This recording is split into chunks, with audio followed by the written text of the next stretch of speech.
झारखंड अमीर प्रदेश है, लेकिन यहाँ के लोग गरीब हैं और इस पर किसी की भी चिंता नहीं है। तो ये बहुत ही गंभीर विषय है कि हमारे लोग के पास सारे संसाधन रहते हुए भी, सरकार में सारी व्यवस्थाएं रहने के बाद भी हमारे लोग आज भी अगर गरीब हैं, उनको बढ़िया से भोजन नहीं मिल रहा है, उनको अच्छी शिक्षा नहीं मिल रही है, तो ये दुर्भाग्यपूर्ण बात है। तो हमको लगा क्यों नहीं भाई समाज का प्रतिनिधित्व करना चाहिए और जो आवश्यकताएं हैं, जो नीड है लोगों को, वो हम एक उसका माध्यम बने और लोगों को दे पाएंगे। तो लोगों को ठगने वाली बात हो गई कि जब आप चाचा से बात करेंगे तो बोलेंगे भतीजा नहीं होने दिया, उसको चालू नहीं करवाने दिया, और जब आप भतीजा की बात करेंगे तो वो कहेंगे चाचा ने नहीं होने दिया। तो ये भाई चाचा और भतीजा से और चाचा भतीजा के आरोप प्रत्यारोप को कब तक यहाँ की जनता झेलती रहेगी? यहाँ की जनता को तो इससे बाहर निकलना पड़ेगा।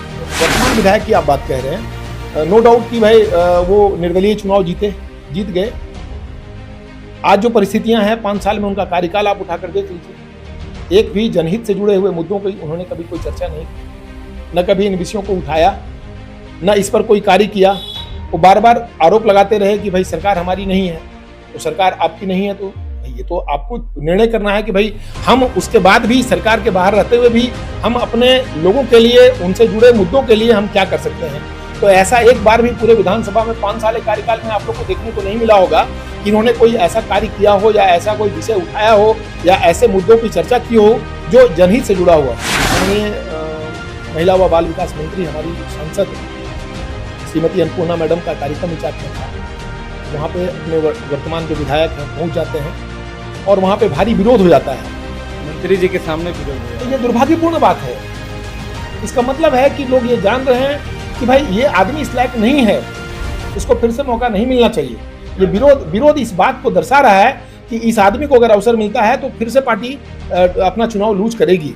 तो इस बार पार्टी इस पर विचार कर रही है और ठहर के विचार कर रही है और किसी नए चेहरा को इस बार उतारेगी, ये तय है। ये जो बरकट्ठा विधानसभा को आप देख रहे हैं, ये भाजपा का ही गढ़ रहा है। जनसंघ काल से अगर आप देख लेंगे और आज तक, ये अलग बात है कि चाचा भतीजा के चक्कर में पार्टी उलझ कर अपना सीट गंवा रही है, अन्यथा ये भाजपा का ही जगह रहा है। भाजपा के ही लोग यहाँ से हमेशा से विजयी रहे हैं, यहाँ से हमेशा से भाजपा के ही विधायक बने हैं। तो आगे 2024 के चुनाव में भाजपा का ही विधायक यहाँ से बनेगा, ये तय। लोकसभा चुनाव गुजर चुका है, अब झारखंड में विधानसभा चुनाव की तैयारी शुरू हो चुकी है। बता दें कि हाल ही में चर्चा चल रही है कि चुनाव 3 महीने के अंतराल में हो सकते हैं और तमाम प्रत्याशी जो चुनाव लड़ना चाहते हैं वो इच्छा जता रहे हैं और लगातार क्षेत्रों में भी चर्चा चल रही है। तो अभी हम लोग बरकट्ठा विधानसभा क्षेत्र में हैं। यहाँ एक हमारे साथ बीजेपी के एक नेता जी हैं, वो भी चाह रहे हैं कि हम भी चुनाव लड़ेंगे। तो हमारे साथ सुरेंद्र भाई मोदी जी जुड़ चुके हैं, जो जयनगर से हैं। वो भी इच्छा जता रहे हैं कि इस बार हम बरकट्ठा विधानसभा से अगर हमें पार्टी मौका देती है तो प्रत्याशी के रूप में आएंगे और लोगों की सेवा करेंगे। तो सबसे पहले स्वागत है हमारे चैनल में। जी सर, धन्यवाद आप सभी पत्रकार बंधुओं को कि आपने बरकट्ठा विधानसभा के ज्वलंत मुद्दों को लेकर आप विषयों को उठा रहे हैं ताकि यहाँ के जनता को, यहाँ के लोगों को उसका लाभ मिल सके। क्या प्लान है आपका विधानसभा चुनाव लड़ने की? चर्चा आपकी अखबारों में आए दिन खबरें आ रही है, तो आखिर क्या सोचे हैं, क्या मुद्दों के साथ आप विधानसभा में आने जा रहे हैं? क्योंकि बता दें कि आप बीजेपी से हैं, लेकिन बीजेपी यहाँ 2 बार जो भी चुनाव हुए हैं 2014 में या 2019 में, यहाँ बीजेपी के जो खिलाफ चुनाव लड़े हैं वो चुनाव जीते हैं। तो आपके मुद्दे क्या होंगे उसको लेकर बताएं। पहले मैं आपको पहले बता दूं कि 2 बार से जरूर यहाँ पे भारतीय जनता पार्टी के प्रत्याशी जीत नहीं पा रहे हैं, लेकिन इस बार पार्टी इस पर बहुत गंभीरता से विचार कर रही है और बहुत माइक्रो मैनेजमेंट के द्वारा ये तय हो रहा है कि इस बार नया प्रत्याशी, नया चेहरा आएगा। और बड़ा विषय ये है कि चूंकि बरकट्ठा विधानसभा का प्रतिनिधित्व आज तक जयनगर और इचाक को नहीं मिला है, तो इस बार ज्यादा संभावना यही है कि या तो प्रत्याशी इचाक से होंगे या फिर जयनगर से होंगे। क्या आपने इच्छा जताई है विधानसभा चुनाव लड़ने की, तो क्या तैयारी किए हैं, कैसे पब्लिक से मिल रहे हैं, इससे पहले आपका क्या कार्य था, उसके बारे में थोड़ा अपना परिचय दे दें। मैं बता दूं आपको कि मैं बाल्यकाल से ही संघ का स्वयंसेवक रहा हूं, फिर बाद में मैं भारतीय जनता पार्टी से जुड़ा। 90 में मैं प्रथम वर्ष करने के बाद कार्य सेवा में 18 दिन जेल में भी रहा। हमने 18 दिन की जेल यात्रा भी की। उसके बाद से मैं पार्टी की कार्यों में हमेशा जुड़ा हुआ हूं। जो पार्टी स्तर पर हमारा कार्य होना चाहिए मैं करता आ रहा हूं। और एक पंचायत अध्यक्ष से लेकर अभी मैं प्रदेश में भाजपा किसान मोर्चा में कोषाध्यक्ष हूं और मैं पार्टी को अपना समय दे रहा हूं, अपनी सेवा दे रहा हूं। आपको क्या क्यों लगा कि हमें भी विधानसभा का चुनाव लड़ना चाहिए? ये स्वाभाविक बात है, हर किसी की इच्छा होती है, हमारी भी इच्छा है। और दूसरी एक बड़ी बात जो गंभीर विषय है वो ये है, आपका प्रश्न बहुत ही गंभीर प्रश्न है कि हमारी इच्छा क्यों हुई। जो परिस्थितियां यहाँ पे आपको देखने को मिल रही है, झारखंड 2000 में अलग हुआ और जिस ग्राउंड पे जिस कारण से झारखंड को अलग किया गया, क्या उसका लाभ झारखंड वासियों को मिल पा रहा है? नहीं मिल पा रहा है। झारखंड अमीर प्रदेश है बिल्कुल, लेकिन यहाँ के लोग गरीब हैं और इस पर किसी की भी चिंता नहीं है। तो ये बहुत ही गंभीर विषय है कि हमारे लोग के पास सारे संसाधन रहते हुए भी, सरकार में सारी व्यवस्थाएं रहने के बाद भी हमारे लोग आज भी अगर गरीब हैं, उनको बढ़िया से भोजन नहीं मिल रहा है, उनको अच्छी शिक्षा नहीं मिल रही है, तो ये दुर्भाग्यपूर्ण बात है। तो हमको लगा क्यों नहीं भाई, समाज का प्रतिनिधित्व करना चाहिए और जो आवश्यकताएं हैं, जो नीड है लोगों को, वो हम एक उसका माध्यम बने और लोगों को दे पाए। क्या मुद्दे होंगे आपके? मुद्दे तो यहाँ पे बहुत सारे हैं। आप अगर बात करेंगे जिस जिला से मैं बिलोंग करता हूँ, ये कोडरमा जिला है। जी जी, आपका जो क्षेत्र होगा, मेरा क्षेत्र बरकट्ठा विधानसभा हजारीबाग जिला है, लेकिन जयनगर जो है वो कोडरमा जिला में आता है। जी बिल्कुल। और यहाँ पे कोडरमा जिला का ढिबरा उद्योग आज से नहीं, आजादी के टाइम से ही बहुत मशहूर रहा है। बिल्कुल बिल्कुल। यहाँ से जो व्यापार होता था वो अंतर्राष्ट्रीय स्तर पे व्यापार होता था।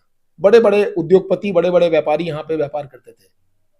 जो पॉलिसी बिहार सरकार में ढिबरा पर बना था, आज तक उस पर कोई अमेंडमेंट, कोई सुधार नहीं हो पाया और वो एज इट इज चल रहा है। कोई पॉलिसी नहीं होने के कारण यह उद्योग मृत प्राय हो गया है। यहाँ के लोग जो ढिबरा चुन चुन कर अपना जीवन यापन कर रहे हैं, अगर उनको बोरा में भी अगर कोई ले जाते हुए देख लेता है तो उन पर कार्रवाई हो जाती है और वो जेल चले जाते हैं। इसका मतलब है कि हमारे चीजों पर हमारे लिए कोई नियम नहीं बनाया गया। तो ये बहुत ही आवश्यक है। दूसरा, यहाँ पे जो उद्योग है वो पत्थर उद्योग है। पत्थर भी ठप पड़ा हुआ है, क्योंकि उस पर कोई माकूल पॉलिसी जो होनी चाहिए चलने के लिए, व्यवस्था बनाने के लिए, वो बन ही नहीं पा रही है। उसका एक बड़ा कारण ये है कि सरकार जो, तीसरा एक और यहाँ पे है बालू, हमारा संसाधन।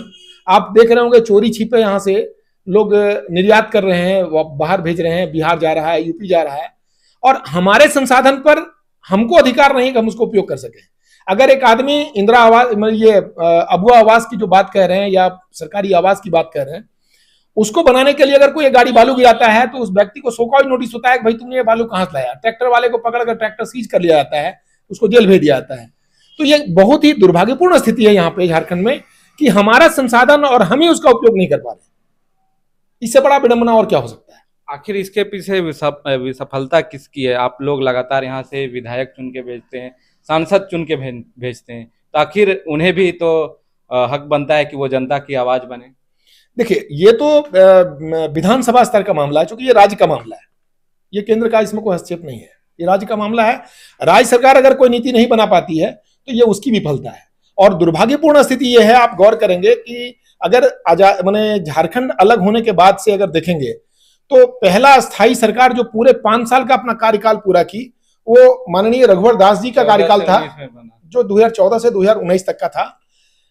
आज वो अपने राज्यपाल हैं उड़ीसा के, तो उनके कार्यकाल को झारखंड राज्य का स्वर्णिम काल माना जाएगा। लेकिन उसके कार्यकाल में भी जो नियम बनने चाहिए थे बालू को लेकर, ढिबरा को लेकर, वो भी नहीं बन पाए। नहीं, उस समय पॉलिसियां बन गई थी, नियम तय हो गए थे, उसको लागू करना था। फिर चुनाव आ गया और सरकार बदल गई। आप गौर करेंगे उस पीरियड में जो भी कार्य हुए, बहुत ठोस कार्य हुए, उसका लाभ बरकट्ठा विधानसभा को ही मिला है। जो डिग्री कॉलेज मिला है बरकट्ठा को, जो पॉलिटेक्निक कॉलेज मिला है आपको गोहाल को, हमारे जयनगर में, तो स्वाभाविक है कि उसी समय का है। दूसरा एक बात और देखेंगे, जो बहालियां वहां पे हुई, शिक्षक की बहाली हो, दारोगा की बहाली हो, तो जितना मैंने अच्छे तरीके से हुआ है, बगैर किसी 1 रुपया का दिए, बगैर कोई घूस का, और बहुत आराम से यहाँ के स्थानीय लोग उसमें अपनी बहाली सुनिश्चित कर पाए। यहाँ के लोगों ने योगदान दिया, उनकी बहाली हुई और रोजगार पा करके आज वो उनका परिवार खुशहाल जीवन व्यतीत कर रहा है। तो ये लाभ जो 2014 से 19 के बीच में देखने को मिला वो फिर नहीं मिला। वो झारखंड राज्य गठन होने के बाद से लेकर अगर देखेंगे तो यही एक कार्यकाल रहा जो सबसे स्वर्णिम रहा। तो ये स्थिति फिर से वापस चाहिए। जब तक भाजपा की यहाँ पे स्थायी सरकार नहीं बनेगी ये विकास नहीं हो पाएगा। आप गौर करेंगे अभी वर्तमान में जो बहालियां हुई, आप कोई भी बहाली उठाकर देख लो, एग्जाम देकर बच्चा निकलता है बाहर, उसके पहले पता चलता है उसका पेपर लीक हो गया। परिणाम ये होता है मामला या तो कोर्ट में लंबित हो जाता है या तो फिर से उसकी नई परीक्षा की। देखिए यहाँ नेट का भी पेपर एग्जाम लीक हो जा रहा है, जिससे काफी युवा सुसाइड भी कर रहे हैं इसको लेकर। ये दुर्भाग्यपूर्ण बात है। लड़का 2 साल 5 साल तैयारी करता है, उसके पिताजी उसके परिवार वाले उसको सहयोग देते हैं, और भाई आज की स्थिति एजुकेशन में खर्चा का बहुत है। तो एक परिवार अपने बच्चों को किस तरीके से पढ़ाता है वो तो परिवार ही जानता है। और इतना सारा तैयारी करने के बाद अगर बच्चा फेल कर जाता है या फिर उसकी परीक्षा लीक कर जाती है तो बहुत उसके लिए दुखद हो जाता है। और यही सब कारण है कि बच्चा फिर सुसाइड करने के लिए विवश हो जाता है। तो क्या कुछ कहेंगे जो मुद्दा आप यहाँ उठाएं, जो यहाँ बरकट्ठा विधानसभा कोडरमा के जो लोकल मुद्दे हैं जो यहाँ से विधानसभा में जाते हैं, क्या उनकी जिम्मेदारी नहीं है कि यहाँ का प्रतिनिधित्व सही तरीके से विधानसभा में करे? बिल्कुल उनकी जिम्मेवारी है। आखिर लोग उनको चुनते क्यों हैं? ये बड़ा विषय है कि आखिर लोग उनको अपना प्रतिनिधि बनाकर, यहाँ का विधायक बनाकर उनको चुनकर विधानसभा भेजते हैं। क्यों भेजते हैं? इसलिए कि हमारे दुख दर्द को आप वहां पे रखें ताकि हमारी समस्याओं का समाधान हो सके। लेकिन लोग क्या है कि जब पावर में आते हैं तो वो फिर अपने दुनिया में चले जाते हैं, अपने धुन में रहते हैं, मगन हो जाते हैं और वो सिर्फ अपने जेब भरने का काम करने लगते हैं। उनको लोगों के दुख से, लोगों के मुद्दों से उनको कोई मतलब नहीं रह जाता है, जिसका परिणाम ये होता है कि लोग जहीं के तहीं खड़े रह जाते हैं। वर्तमान में जो विधायक है और जो पूर्व में विधायक है, 10 साल के अगर कार्यकाल की बात की जाए, 2014 से 19 तक जो यहाँ के विधायक थे, जानकी प्रसाद यादव जी जो आवास बोर्ड के अध्यक्ष भी बने थे, वो जेवीएम से जीते थे और बीजेपी में जाके मिल गए थे, उनका कार्यकाल। और जो निर्दलीय से जीते अमित यादव जी, अब जाके ऐसा लग रहा है जैसी एक्टिविटी उनकी, जैसे चुनाव में भी बीजेपी का समर्थन मिला तो वो भी बीजेपी में आ गए, लेकिन चुनाव तो वो किसी और दल से या निर्दलीय जीत रहे हैं लेकिन फिर बीजेपी में आ जा रहे हैं। तो क्या ऐसा नहीं लग रहा है कि जो बीजेपी के कार्यकर्ता हैं उसे मौका नहीं मिल पा रहा है? नहीं, देखिए ये बात सही है कि भाजपा के कार्यकर्ताओं को भी पार्टी तो इस स्तर का विचार करती है। और आप देख लेंगे ये कार्यकर्ताओं की पार्टी है। जहां भी चुनाव हुआ है, चाहे वो मुख्यमंत्री बने हों, आप कल्पना नहीं कर सकते हैं कि भाई एक साधारण व्यक्ति को भी मुख्यमंत्री बना दिया जा रहा है। तो ये आपको किसी और दूसरे दल में देखने को नहीं मिलेगा जो हमारे दल में है। ठीक है, कुछ परिस्थितियां बनती बिगड़ती हैं, कुछ शीर्ष नेतृत्व का अपना निर्णय होता है जिसको हम सभी कार्यकर्ता मानते हैं और उसी के हिसाब से आगे बढ़ते हैं। तो यहाँ पे जो वर्तमान विधायक की आप बात कह रहे हैं, नो डाउट कि भाई वो निर्दलीय चुनाव जीत गए। आज जो परिस्थितियां हैं, 5 साल में उनका कार्यकाल आप उठाकर देख लीजिए। एक भी जनहित से जुड़े हुए मुद्दों की उन्होंने कभी कोई चर्चा नहीं की, न कभी इन विषयों को उठाया, न इस पर कोई कार्य किया। वो बार बार आरोप लगाते रहे कि भाई सरकार हमारी नहीं है। तो सरकार आपकी नहीं है तो भाई ये तो आपको निर्णय करना है कि भाई हम उसके बाद भी सरकार के बाहर रहते हुए भी हम अपने लोगों के लिए, उनसे जुड़े मुद्दों के लिए हम क्या कर सकते हैं। तो ऐसा एक बार भी पूरे विधानसभा में 5 साल के कार्यकाल में आप लोग को देखने को नहीं मिला होगा कि इन्होंने कोई ऐसा कार्य किया हो या ऐसा कोई विषय उठाया हो या ऐसे मुद्दों की चर्चा की हो जो जनहित से जुड़ा हुआ हो। तो आप एक बार सहानुभूति में आपने 2009 में जीता, फिर 14 में आप हार गए, 2019 में फिर आप भाई निर्दलीय आकर के जीते और फिर वही काम आप करने लगे। तो ये जनता देख रही है। क्या अगर बीजेपी 2024 के जो विधानसभा चुनाव होने वाले हैं, अगर उसमें उम्मीदवार अमित यादव को बनाते हैं, क्या जो बीजेपी के कार्यकर्ता हैं क्या उनका विरोध करेंगे? देखिए, विरोध करना हम लोग के कल्चर में नहीं है।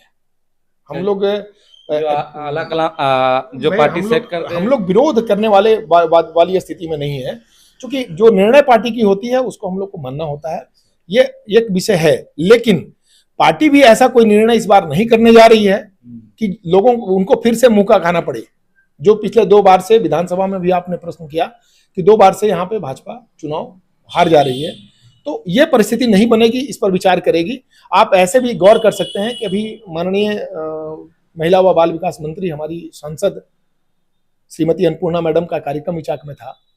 वहां पे अपने वर्तमान जो विधायक हैं पहुंच जाते हैं और वहां पे भारी विरोध हो जाता है। मंत्री जी के सामने विरोध हो तो जाता ये दुर्भाग्यपूर्ण बात है।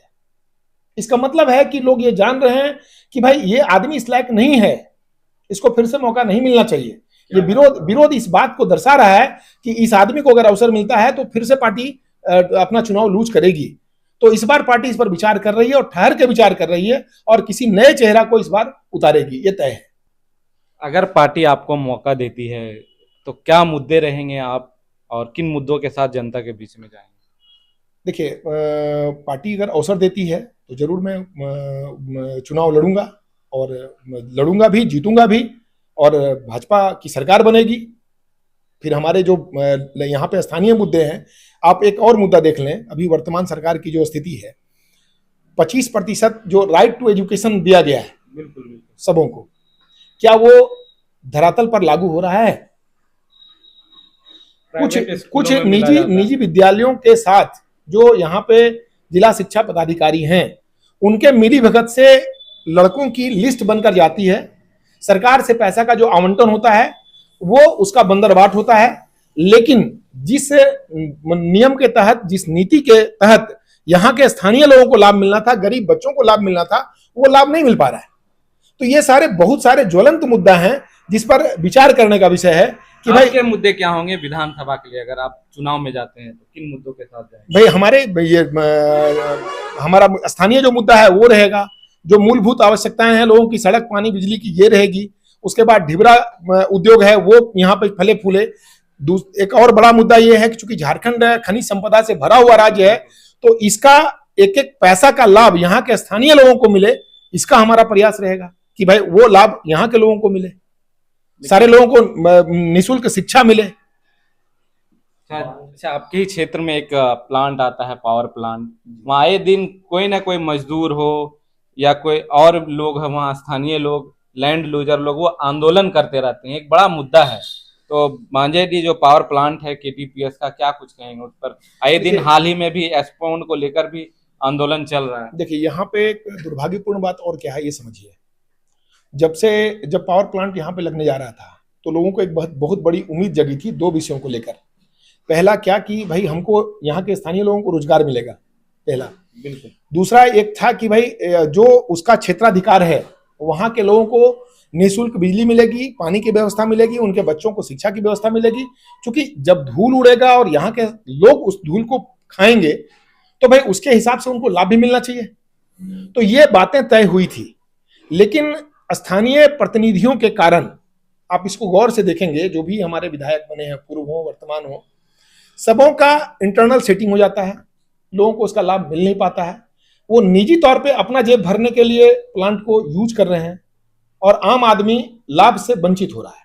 अभी तक कम से कम यहाँ पे एक बढ़िया स्कूल केटीपीएस के द्वारा चलाना चाहिए था। पानी की बढ़िया है, प्राइवेट स्कूल बना है। प्राइवेट स्कूल नहीं, वो व्यवस्था ऐसी थी जो तय हुआ था कि भाई एक बढ़िया स्कूल बनेगा जिसका पूरा मॉनिटरिंग केटीपीएस करेगा और सारा खर्च वो वहन करेगा, और यहाँ से जो यहाँ के स्थानीय बच्चे हैं वो उसमें शिक्षा ग्रहण करेंगे, ये उद्देश्य था। एक आरोप लगता है कि जो वहाँ स्कूल खुला है वो आपके जो भी वर्तमान में सांसद है हजारीबाग के, उनकी स्कूल है। देखिए, निजी विद्यालय तो कोई भी खोल सकता है, वो उस लोकेशन में है, ये विषय दूसरा है। मैं उसकी बात नहीं कह रहा हूं, मैं कह रहा हूं केटीपीएस के द्वारा यहाँ पे स्थानीय माने अपने उस लोकेशन में एक विद्यालय खुलना चाहिए था, अस्पताल खुलना चाहिए था, और वो अस्पताल की मॉनिटरिंग, उस विद्यालय की मॉनिटरिंग केटीपीएस खुद करता और उसका सारा खर्चा वो वहन करता। ये उद्देश्य है। क्योंकि आप हमारे क्षेत्र में आप प्लांट डाल रहे हो, यहाँ के लोगों का भाई रोजगार मिलेगा, यहाँ के लोग उससे लाभान्वित होंगे, ये उद्देश्य है, ना कि भाई धूल मैं फाकूंगा और बिजली बनकर यहाँ से दूसरे राज्यों को जाए। जनता मौका देगी तो आप इसके लिए लड़ाई लड़ेंगे? बिल्कुल, ये लड़ाई का विषय ही है, लड़ना ही चाहिए और लड़ूंगा ही। ये तो मुख्य मुद्दा। अभी आप गौर करेंगे कि एक नया कोई कॉन्ट्रैक्ट आया हुआ है एस्पोन ढुलाई के में, यहाँ के स्थानीय जो लोग हैं उनकी गाड़ियां इसमें इस्तेमाल हो रही थी। आज के तारीख में जब वो कॉन्ट्रैक्ट चेंज हुआ तो जो भी स्थानीय लोग इसमें रोजगार पा रहे थे या उनकी गाड़ियां चल रही थी जिससे उनका जीवन यापन चल रहा था, तो वो कॉन्ट्रैक्ट ही तोड़ दिया गया। अब इस कारण से क्या है कि जो वहां के स्थानीय गाड़ी के मालिक हैं वो रोज धरना प्रदर्शन दे रहे हैं, उपायुक्त महोदया को आवेदन दे रहे हैं, ज्ञापन दे रहे हैं, लेकिन हो कुछ नहीं रहा। तो भैया ये तो विषय यहाँ के प्रतिनिधियों का है, वो इस मुद्दा को, ये जनहित से जुड़ा हुआ मुद्दा है, बिल्कुल इसको उठाना चाहिए और उठा करके लोगों के बीच में लेके जाना चाहिए ताकि उसका लाभ यहाँ के लोगों को मिले। और कुछ पसंद आ गया था? हाँ, जयनगर में जाम की समस्या आए दिन रहती है, इसको लेकर क्या कुछ कहेंगे? देखिए, जयनगर की ही बात नहीं करें आप, अगर करेंगे तो पूरा ही कोडरमा कुवाड़ रोड जो है, आप स्टार्ट करेंगे कोडरमा से और जाएंगे कुवाड़ तक, तो पूरे रास्ते में जयनगर हो गया, पिपचो हो गया, तेतरोन मोड़ हो गया, मरकच्चो हो गया, तो ये पूरे इस सड़क में जाम लगते रहता है। तो उसका बड़ा वजह क्या है कि एक बाईपास की बात तय हुई थी और वो बाईपास 2010 में ही बनना सुनिश्चित हुआ था, आज से 14 साल पहले। और कल्पना करिए कि 14 साल में वो सिर्फ कागज की धूल फांक रहा है बाईपास। आज तक इस पर कोई माकूल नीति नहीं बन पाई, कोई तय नहीं हो पाया कि किस तरीके से बाईपास बनेगा। इसी वर्तमान जो सड़क है उसी के दोनों किनारे के घरों को तोड़ करके बनाया जाएगा या एक नया रास्ता बना करके इसको एजीटी छोड़ करके नया रास्ता बना करके उधर से आवागमन जारी किया जाएगा, ये अभी तक किसी ने तय नहीं कर पाया। तो ये सब ज्वलंत मुद्दे हैं, यहाँ के स्थानीय लोग बहुत प्रभावित हैं, काफी दर्द में हैं लोग। यही मुद्दों को लेकर आप चुनाव में जाएंगे? बिल्कुल, यही तो विडंबना है ना कि आपको हमारे लोगों ने, बरकट्ठा विधानसभा की जनता ने विधायक बनाकर आपको भेजा कि आप हमारी समस्याओं को विधानसभा में जाकर रखें और उसका समाधान ढूंढें, समाधान करें। तो ये जब पावर में आ जाते हैं तो फिर साइलेंट मोड में चले जाते हैं, इनको सिर्फ अपना पेट भरने को लगता है। आप देख लो इनकी स्थिति आज से 10 साल पहले क्या थी, 20 साल पहले क्या थी, आज ये कहाँ है। देखिए, ये तो लोगों को ठगने वाली बात हो गई कि जब आप चाचा से बात करेंगे तो बोलेंगे भतीजा नहीं होने दिया, उसको चालू नहीं करवाने दिया, और जब आप भतीजा की बात करेंगे तो वो कहेंगे चाचा ने नहीं होने दिया। तो ये भाई चाचा और भतीजा से चलते रहते और चाचा भतीजा के आरोप प्रत्यारोप को कब तक यहाँ की जनता झेलती रहेगी। यहाँ की जनता को तो इससे बाहर निकलना पड़ेगा और इससे निकलकर ऊपर उठकर ठहर कर सोचना पड़ेगा कि क्या चाचा और भतीजा ही विकल्प हैं कि इसके अलावा भी कोई बीजेपी कोई और विकल्प देगी। 110% इसको आप मान लें कि भाजपा इस बार अपना नेतृत्व बदलने जा रही है और चाचा भतीजा से हटकर कोई नया चेहरा, तीसरा चेहरा आएगा। और मैं आपको एक बात और बता दूं कि हमारे प्रदेश अध्यक्ष श्रीमान बाबूलाल मरांडी जी का और हमारी केंद्रीय महिला व बाल विकास मंत्री श्रीमती अन्नपूर्णा देवी का हमारे ऊपर आशीर्वाद भी है और इस बार उम्मीद है कि हमको टिकट मिलेगा और मैं यहां से चुनाव लड़ूंगा और चुनाव जीत कर जाऊंगा। भाजपा की सरकार आने वाली है, क्योंकि हेमंत सोरेन की सरकार से, चंपई सोरेन जी की सरकार से लोग त्रस्त आ चुके हैं। 5 साल में लोगों ने देख लिया यहाँ पे कुछ भी नहीं होना है। तो जब तक भाजपा की सरकार नहीं आएगी, अस्थायी सरकार नहीं बनेगी, तब तक विकास यहाँ पे संभव नहीं है। एक सवाल था कि बड़ी बड़ी पार्टियां हो, क्षेत्रीय पार्टियां हो या राष्ट्रीय पार्टियां हो, जब टिकट का बंटवारा होता है तो वो राजनीतिक समीकरण, जातीय समीकरण देखते हैं, तो क्या उसमें आप फिट बैठते हैं, उस आधार पे भी टिकट का दावा करेंगे क्या? देखिए, मैं एक भाजपा का कार्यकर्ता हूं, भाजपा के साथ हूं। यहाँ पे जाति समीकरण भी एक विषय है, लेकिन उतना बड़ा विषय नहीं है। और ऐसे भी ये जो बरकट्ठा विधानसभा को आप देख रहे हैं, ये भाजपा का ही गढ़ रहा है। जनसंघ काल से अगर आप देख लेंगे और आज तक, ये अलग बात है कि चाचा भतीजा के चक्कर में पार्टी उलझ कर अपना सीट गंवा रही है, अन्यथा ये भाजपा का ही जगह रहा है। भाजपा के ही लोग यहाँ से हमेशा से विजयी रहे हैं, यहाँ से हमेशा से भाजपा के ही विधायक बने हैं। तो आगे 2024 के चुनाव में भाजपा का ही विधायक यहाँ से बनेगा, ये तय है। अच्छा, एक ये थे हमारे साथ सुरेंद्र भाई मोदी जी, जो इच्छा जता रहे हैं कि आने वाले विधानसभा में हम बरकट्ठा विधानसभा से चुनाव लड़ेंगे अगर पार्टी हमें टिकट देती है, और काफी मजबूती से अपने दावेदारी पेश कर रहे हैं। और यहाँ के जो लोकल मुद्दे हैं उसको लेकर भी खुलकर अब जनता के बीच में जाने की तैयारी शुरू हो चुकी है। तो एक बार क्या बरकट्ठा विधानसभा की जनता से क्या अपील करना चाहेंगे? मैं अपील यही करना चाहूंगा कि जिस तरीके से आपने लोकसभा चुनाव में भारतीय जनता पार्टी के उम्मीदवार श्रीमती अन्नपूर्णा देवी को पूरे झारखंड में सबसे ज्यादा मत से जिताकर लोकसभा भेजा और माननीय मोदी जी के नेतृत्व में सरकार का गठन हुआ, ठीक उसी प्रकार इस बार भी 2024 के आने वाले विधानसभा चुनाव में मैं उनसे निवेदन करूंगा कि ये भारतीय जनता पार्टी का क्षेत्र रहा है, आप ऊपर उठकर भारतीय जनता पार्टी के पक्ष में अपना वोट करें और झारखंड में भाजपा की सरकार बने, इसका प्रयास करें। चलिए, तो ये थे हमारे साथ सुरेंद्र जी जो चर्चा कर रहे थे। अब चुनावी मूड में आ चुका है झारखंड, चाहे हर पार्टियां अब विधानसभा की तैयारी शुरू कर दी है ना। ऐसे ही और भी कैंडिडेट का भी वीडियो हम लोग लाते रहेंगे, इंटरव्यू लाते रहेंगे। तब तक के लिए देखते रहिए द न्यूज़ खजाना। जोहार।